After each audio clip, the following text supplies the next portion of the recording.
The massive research vessel, Stellar Horizon, drifted silently through the crystalline nebula of the Andromeda Arm, its hull reflecting the prismatic light of 1,000 distant stars. Commander James Harrison stood at the observation deck, his weathered face illuminated by the ethereal glow of space. After 20 years of deep space exploration, he thought he'd seen everything the universe had to offer. He was wrong. The ship's proximity alerts blared to life, startling the bridge crew into action. "Unknown vessels approaching, Commander," Lieutenant Rivera called out, her fingers dancing across the holographic display. Configuration unlike anything in our database. Harrison straightened his uniform, steel-grey eyes fixed on the approaching ships. They moved with impossible grace, their hulls seeming to shift and flow like liquid metal. "Open all frequencies," he ordered, "and broadcast our peaceful intentions in all known languages." The response came not in words, but in a burst of light that temporarily blinded their sensors. When the screens cleared, Harrison found himself face to face with something extraordinary. The beings on the view screen were unmistakably female, but unlike any species humanity had encountered.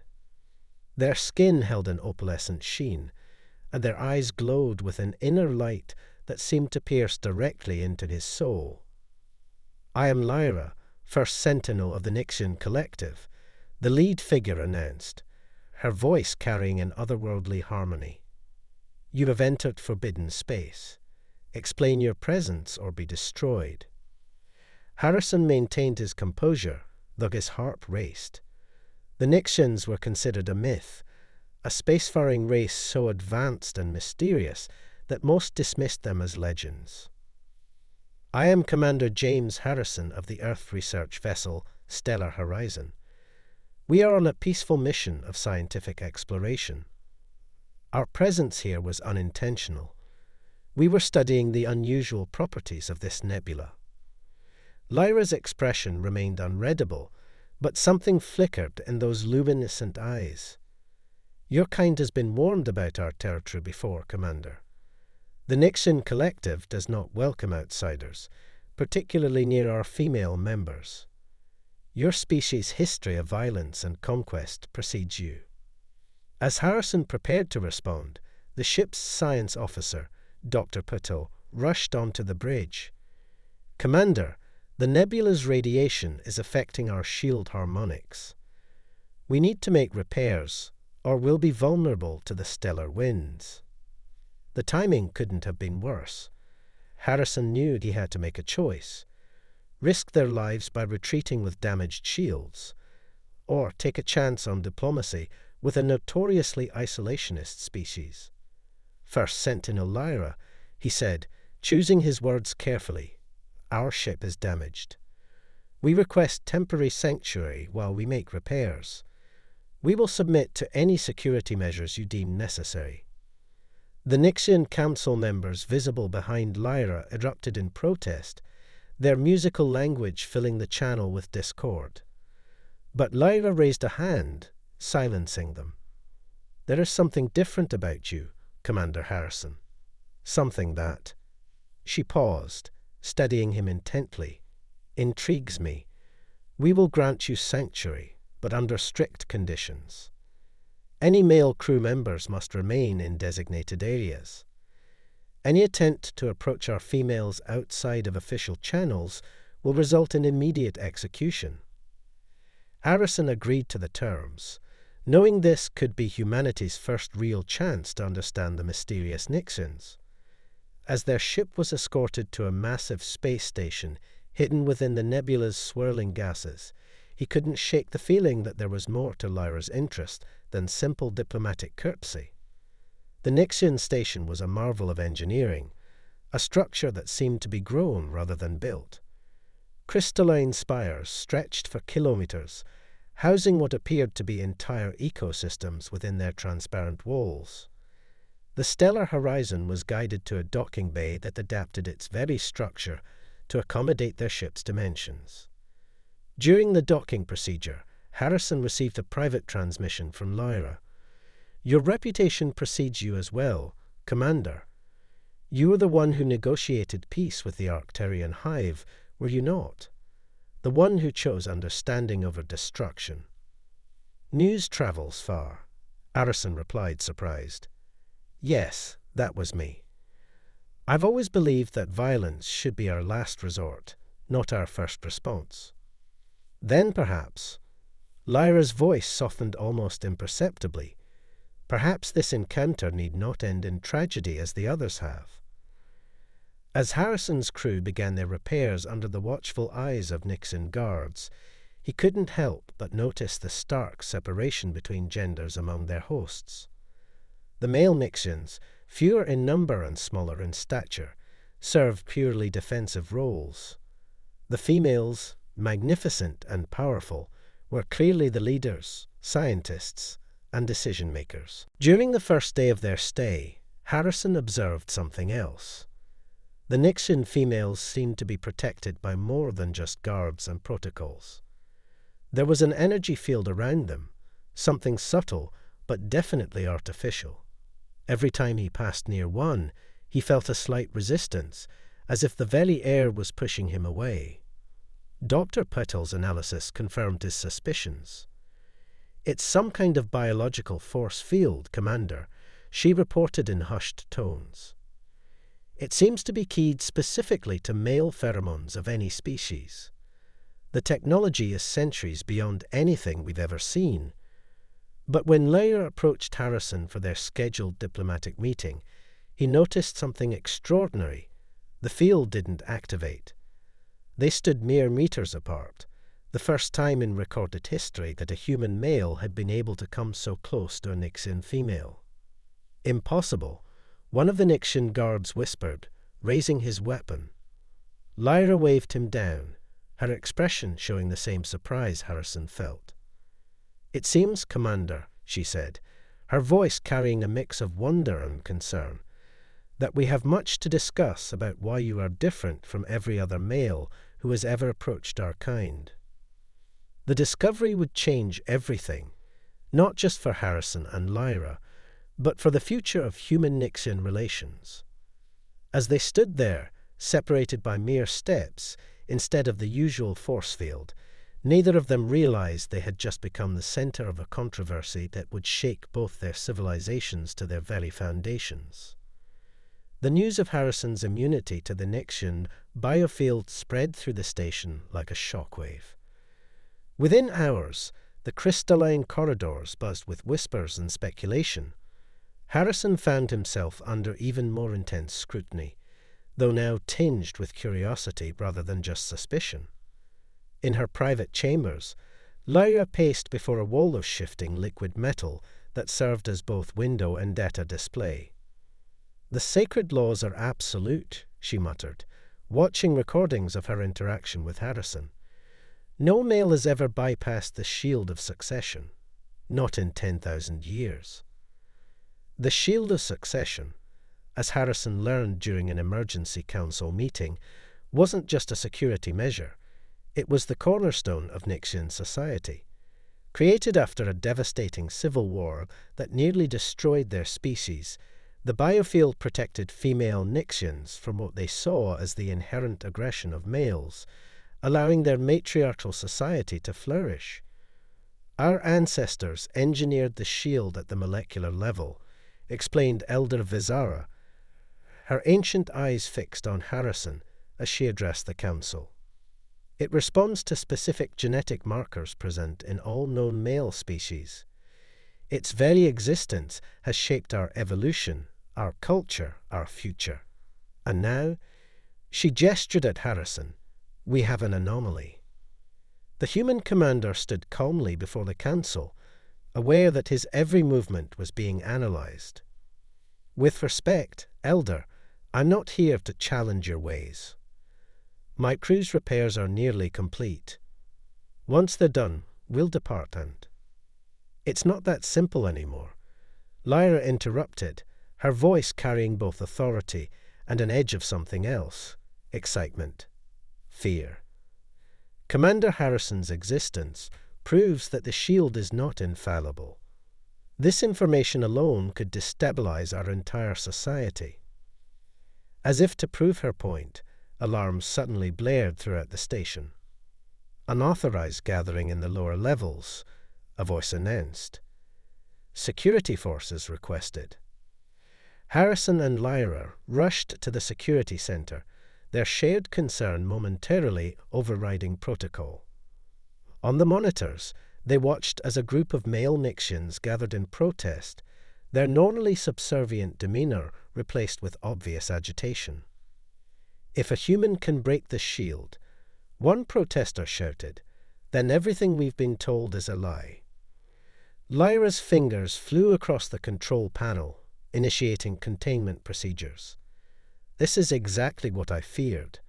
For millennia, our males have accepted their role, because the shield was seen as an unchangeable law of nature. Now they're questioning everything," Harrison finished. He watched as security forces moved in to disperse the crowd, noting how even this show of force was led entirely by female officers. "But maybe some questions need to be asked. No disrespect, First Sentinel, but any system that requires absolute biological control over half its population." "You don't understand," Lyra snapped, but her voice held more desperation than anger. "The shield doesn't just protect us from physical harm. It protects us from ourselves." She hesitated, then made a decision. "Come with me. There's something you need to see." Deep within the station, past layers of security that made the rest of the facility look accessible, Lyra led Harrison to a chamber that hummed with power. At its center stood a pillar of pure energy, tendrils of light reaching out like branches of a cosmic tree. "This is the heart of the shield," Lyra explained. "And these," she gestured to the walls covered in data streams, "are its readings from the past 1,000 years. Every attempted male aggression, every potential violation of our females' autonomy, all stopped before they could happen. The shield doesn't just create distance, it prevents violence at the neural level." Harrison studied the data, his military training helping him grasp the implications.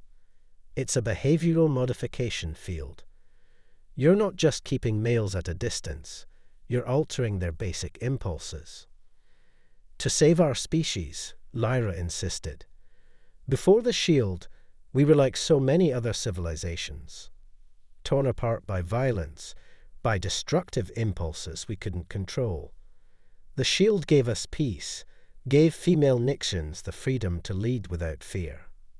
And now I'm threatening that peace just by existing," Harrison concluded. He turned to face her, noticing how the energy from the heart made her opalescent skin shimmer. "But you haven't activated the emergency protocols. You haven't had me confined or expelled. Why?"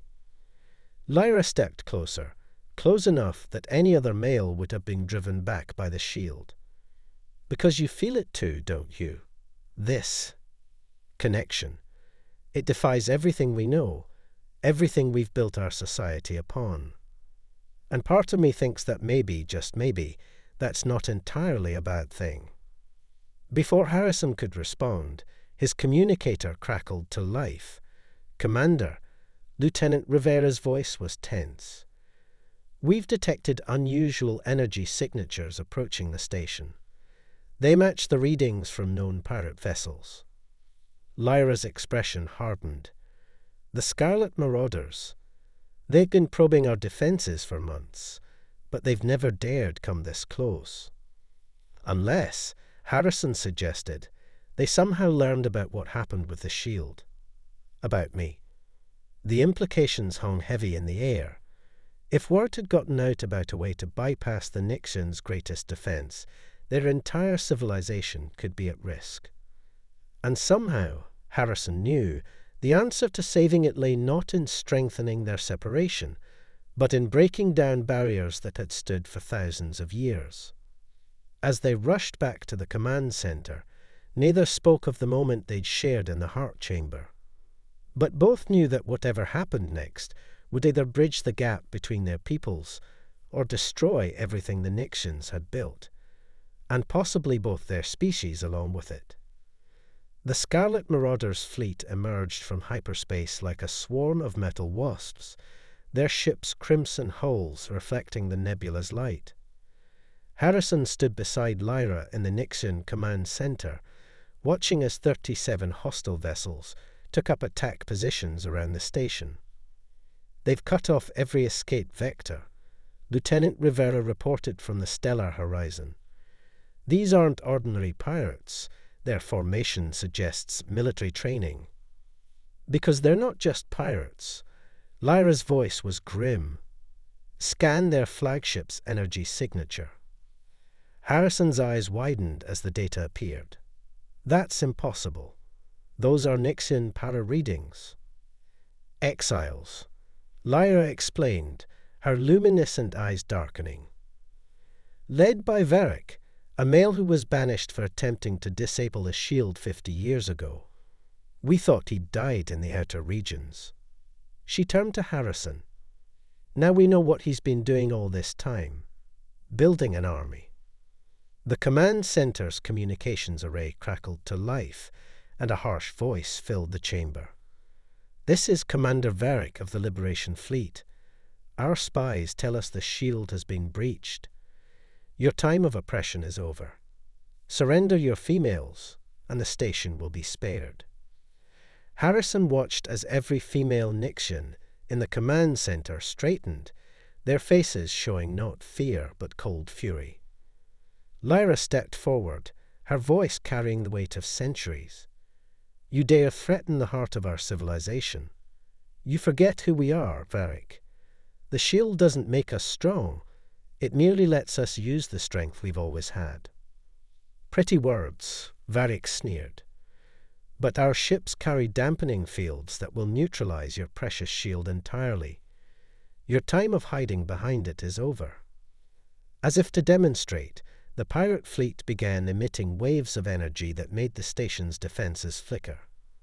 Harrison felt the change immediately, a subtle shift in the air as the omnipresent resistance of the shield wavered. Chaos erupted across the station.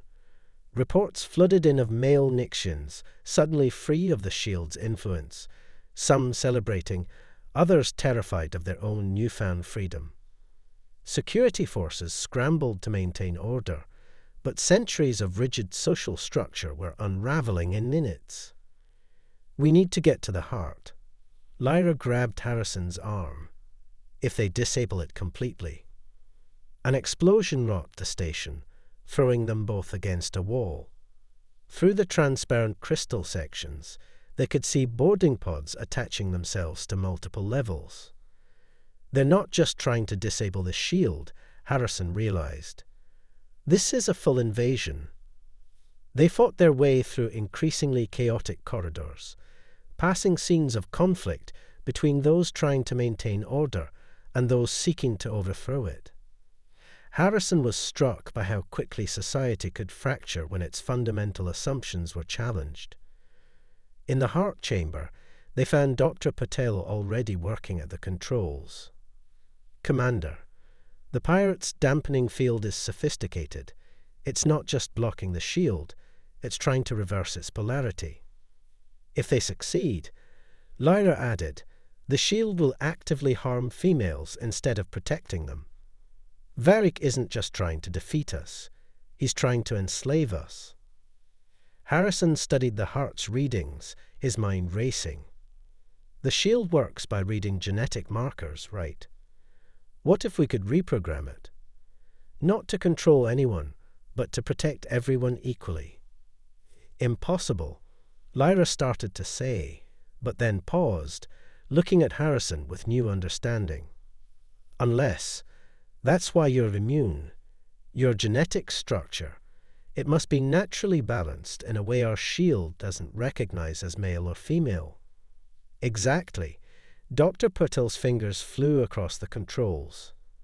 "Human DNA has markers that could be used to recalibrate the entire system. But we need a direct genetic sample integrated directly into the heart." Another explosion rocked the station. Through the chamber's monitors, they could see boarding parties breaking through internal defenses. Leading them was a tall, scarred Nixian male, Varric himself. "There's no time for proper integration," Lyra said. "A direct infusion is the only way, but the amount of genetic material needed." She looked at Harrison, her expression both worried and determined. "It would mean connecting you directly to the heart. The energy pulse could kill you." Harrison looked at the chaos on the monitors, at the society tearing itself apart, at the approaching invaders who would enslave an entire civilization. Then he looked at Lyra, seeing in her eyes not just the leader of her people, but someone who dared to imagine a different future. "Sometimes the only way to save something is to change it," he said, stepping toward the heart. "Do it." Dr. Petal worked quickly, attaching sensors to Harrison's temples and wrists. The energy from the heart began to flow into him, and pain unlike anything he'd ever experienced coursed through his body. But he remained standing, his eyes locked with Lyra's. As Varric's forces breached the final door, the heart's energy changed color, shifting from its usual blue to a deep purple. The shield flickered throughout the station, not failing, but transforming. Varric burst into the chamber, weapon raised, but stopped short as he felt the change. The new shield wasn't pushing him away from the females, wasn't controlling his thoughts. Instead, it created a field of mutual protection, responding to aggressive intent rather than gender. "What have you done?" he demanded, trying to fire his weapon only to find it wouldn't respond. "Created something new," Lyra answered, stepping forward. "Not a shield to divide us, but one to unite us, to protect us all from our worst impulses while allowing us to choose our best ones." Harrison collapsed as the energy transfer completed, but not before seeing the look of wonder on both male and female Nixian faces as they realized their society would never be the same. As consciousness faded, he felt Lyra catch him, her touch no longer defying ancient laws, but promising a new future. The battle for the station wasn't over, but the battle for the soul of Nixian society had just taken an unexpected turn. And somewhere in the space between species and gender, between protection and freedom, a new way forward had been found. Harrison awoke in the station's medical bay, his entire body aching as if he'd been torn apart and reassembled. Through the crystalline walls, he could see both male and female Nixians walking together, some awkwardly, some with newfound purpose, all of them adjusting to their transformed reality. 3 days, Lyra's voice came from beside his bed. "You've been unconscious for 3 days while your genetic code stabilized. The doctors weren't sure you'd survive." He turned to face her, noting the exhaustion in her luminescent eyes. "The station. Varric." "Contained, but not defeated," she replied. "The new shield. It's changed everything. Varric's weapons were neutralized, his forces unable to harm anyone. But neither can we harm them. We've had to learn to talk to each other." She smiled wryly. "It's been challenging." Before Harrison could respond, Elder Vizara entered the room, accompanied by a male Nixian wearing the insignia of the Science Council, something unheard of before the shield's transformation. "Commander Harrison," the Elder's voice was carefully neutral. "The Council requires your presence. There have been developments." In the Council chamber, Harrison found an unprecedented sight. Male and female Nixians seated together, their traditional hierarchy replaced by an uneasy equality. On the main display, data streams showed the shield's new pattern spreading beyond the station, rippling it through the nebula to other Nixian settlements. "The change cannot be contained," the male scientist, who introduced himself as Keras, explained. "The shield's network spans our entire civilization. Within weeks, every Nixian settlement will be affected. Some call it liberation, Elder Vizara added. Others call it the end of our way of life. But there's a more immediate concern. She activated a hologram showing the genetic analysis of Harrison's DNA. Your code continues to mutate. The interaction with the heart has triggered something unexpected. Harrison felt a chill. What kind of mutation? Your DNA is becoming more Nixian, Keras explained. The heart didn't just use your genetic material, it's rewriting you at a cellular level. In approximately 1 month, you'll become fully Nixian. Or die in the attempt. Lyra finished, her voice tight with concern. Before they could discuss this further, Lieutenant Rivera's voice came through the station's comm system. Multiple ships dropping out of hyperspace. They're Earth vessels. On the main screen, 5 Earth battlecruisers appeared, led by the UES Harbinger. Harrison recognized the configuration. These weren't research vessels or diplomats. They were first contact intervention ships, used when humanity perceived an alien threat. "This is Admiral Chen of the United Earth Fleet," a stern voice announced. "We received a distress signal from the stellar horizon 3 days ago. Commander Harrison, if you can hear this, respond." Harrison looked at Lyra in confusion. "We sent no distress signal." "No," came a voice from the chamber entrance. Dr. Petal stood there, flanked by armed Earth Marines who had somehow already boarded the station. "But I did." The revelation hit like a physical blow. "You're Section 31, Harrison said, naming Earth's secret xenological research division. This was never about pirates or chance encounters. You engineered this entire situation. Dr. Patel smiled coldly. "We've been studying the Nixians for years, looking for a way past their shield. When we discovered your unique genetic markers, we arranged for the stellar horizon's accidental entry into their space. The pirate attack was Phase 2, forcing them to depend on you, to integrate your DNA into their systems." "Why?" Lyra demanded, her composure cracking for the first time. "The shield is the most advanced biological technology ever discovered," Dr. Patel explained. "Imagine its military applications, its potential for social control. Earth's governments have been trying to replicate it for decades. Now, thanks to Commander Harrison's integration with the heart, we have direct access to its core programming. Harrison tried to stand, but his mutating body betrayed him. You used me to infiltrate their civilization. To what end?" "To save humanity from itself," Admiral Chen's voice came as he entered the chamber. "Earth is tearing itself apart with social unrest.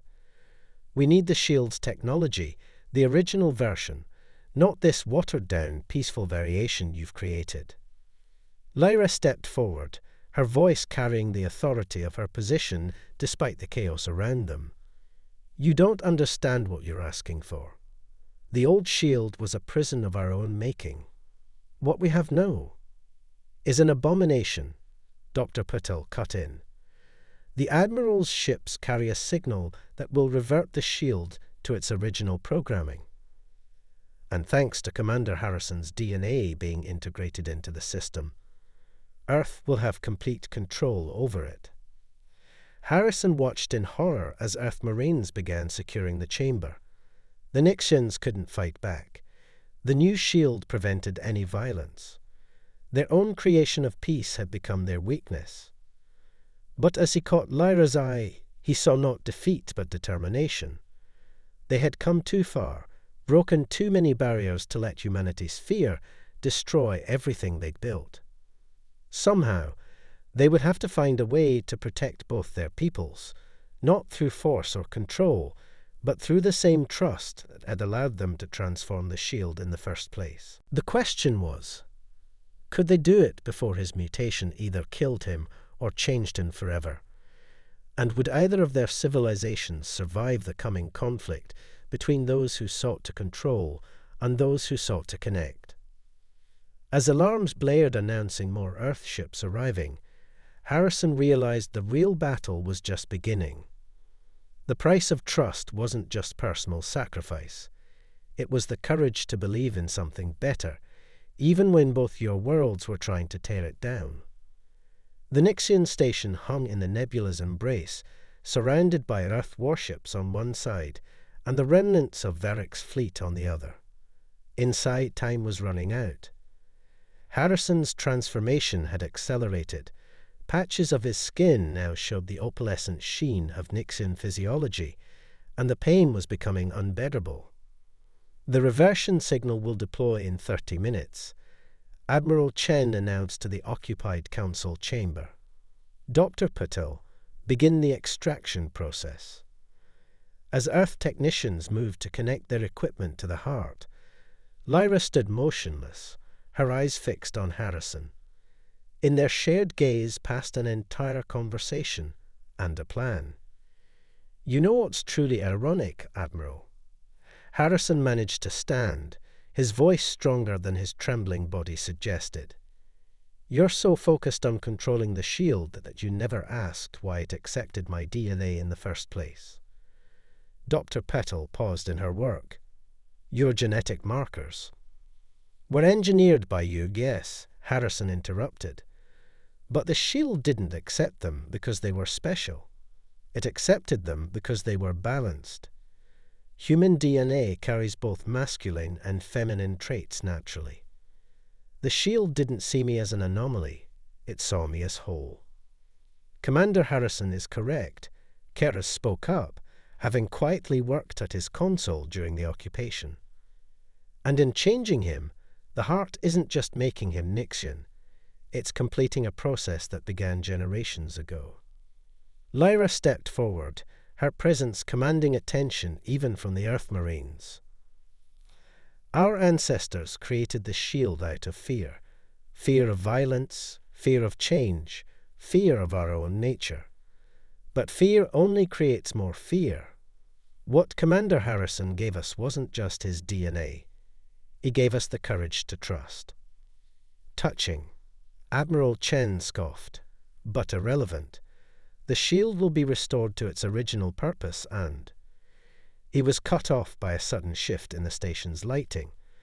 The heart chamber began to pulse with energy, but not the usual blue or even the purple of the transformed shield. This was a new color altogether, a shade that seemed to exist between light and matter. What you never understood, Harrison said, walking toward the heart despite Dr. Patel's warnings, is that the shield was never meant to be permanent. It was waiting for the right moment, the right catalyst, to evolve. Varric, who had been kept under guard since his capture, suddenly laughed. That's why none of my attempts to destroy it worked. You can't destroy something that's meant to transform. The station shuddered as the heart's energy surged. Harrison reached out and took Lyra's hand, their touch sending ripples through the energy field. Where their fingers met, their skin tones blended, neither fully human nor fully Nixian. Stop them, Dr. Petal shouted, but the Marines found their weapons transforming in their hands, the metal flowing like liquid before reforming into harmless shapes. The shield doesn't just protect against violence, Lyra explained, her voice merging with Harrison's in an impossible harmony. It protects against evolution, but true protection isn't about preventing change, it's about guiding it. The energy field expanded, enveloping everyone in the chamber. Earth officers and Nixian exiles, scientists and warriors, all felt the same sensation, a breaking down of barriers not just between bodies, but between minds and hearts. Through their joined consciousness, they saw the truth. The shield had been created not just as a defense, but as an incubator, waiting for the moment when two species could join and catalyze the next step in evolution. The Nixians' isolation hadn't been about protection. it had been about preparation. Admiral Chen felt at his knees, overwhelmed by the shared vision. All this time, we thought we were pursuing a weapon, but it was pursuing us. The transformation rippled outward from the station, touching every ship in orbit. On Earth vessels, crews suddenly understood the futility of their fear. Among Varric's fleet, exiles felt the connection they had always sought. The shield wasn't disappearing. It was becoming something greater, a bridge rather than a barrier. Harrison and Lyra stood at the center of it all, their bodies completing their mutual transformation. They were becoming something new, not quite human, not quite Nixian, but a preview of what both species could become together. The age of separation is over. They spoke as one, their voices carrying through the transformed shield to all who could hear. We stand at the dawn of unity. In the days that followed, both Earth and Nixian society would be transformed. The shield became a network of connection rather than division, allowing both species to share knowledge, culture, and understanding while still maintaining their unique identities. Violence became increasingly impossible, not through force or control, but through the simple fact that everyone could feel everyone else's pain and joy. Varric's exiles returned home, no longer seeking to dominate, but to contribute their strength to the new society. Earth's fear of the unknown gradually dissolved as the transformed shield helped humanity understand its own dual nature. And throughout it all, the story spread of the human commander and the Nixian sentinel who dared to trust when everyone else could only fear. 1 year later, Harrison and Lyra stood on the observation deck where their story had begun. Their appearance now reflected their dual heritage, a perfect blend of both species. Below them, human and Nixian children played together in the station's gardens, their laughter carrying through halls that once echoed with suspicion. Was it worth the price? Harrison asked, touching the crystalline growth that now framed his face like living jewelry. Lyra smiled, her human eyes twinkling with Nixian light. Love is always worth the price, especially when it changes worlds. Around them, the nebula shimmered with new colors, its gases transformed by the evolved shield into a nursery for possibilities neither species had dreamed possible. They had sought to bridge their differences, only to discover that those very differences were the bridge they needed all along. And in the heart of the station, the ancient machinery that had once divided a species now pulsed with the rhythm of unity, waiting to see what other wonders evolution would bring.